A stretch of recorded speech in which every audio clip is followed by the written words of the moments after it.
Right, shifting our focus now is a US-Iran agreement proving to be elusive once again. Even as the negotiations continue, Iran has stressed that its fingers are on the trigger.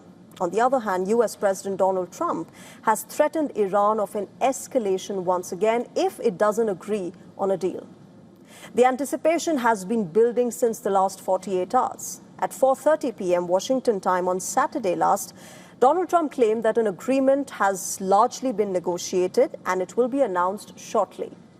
17 hours later, Trump changed his tune, saying that US will not be rushed into the negotiations. In fact, he also noted that the naval blockade of Iran will remain in place until an agreement is reached. Now, Donald Trump's frustration came to the fore once again a few hours earlier when he warned Iran of resuming military operations.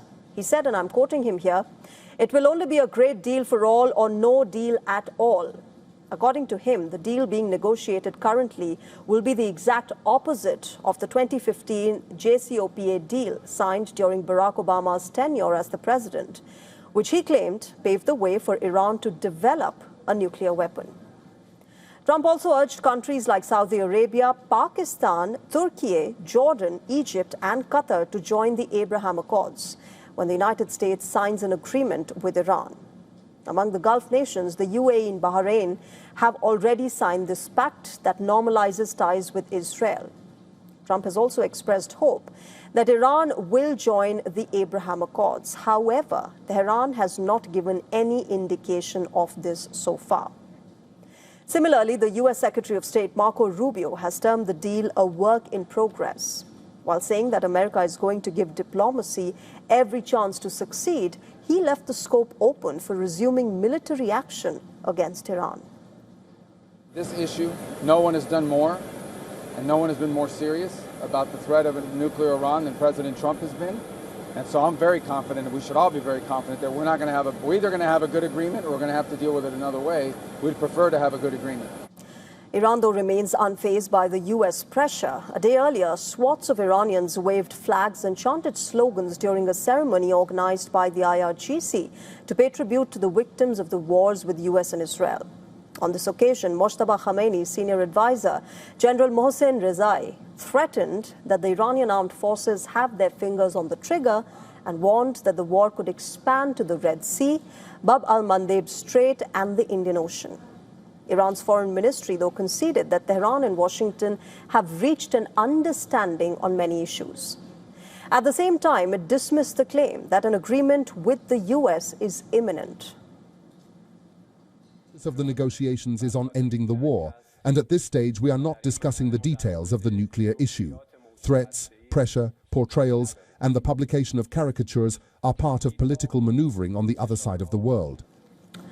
Amid this, Iran's Fars news agency claimed that Iranian forces shot down a hostile drone over the Persian Gulf with Arshe-Kamangir, which it described as a new interceptor system with hidden abilities. On the diplomatic front, a delegation led by Iran's key negotiator Mohammad Ghalibaf arrived in Qatar as part of the diplomatic process to end the war. The delegation included Iranian Foreign Minister Abbas Araghchi as well as the central bank governor Abdul Nasser Hemmati.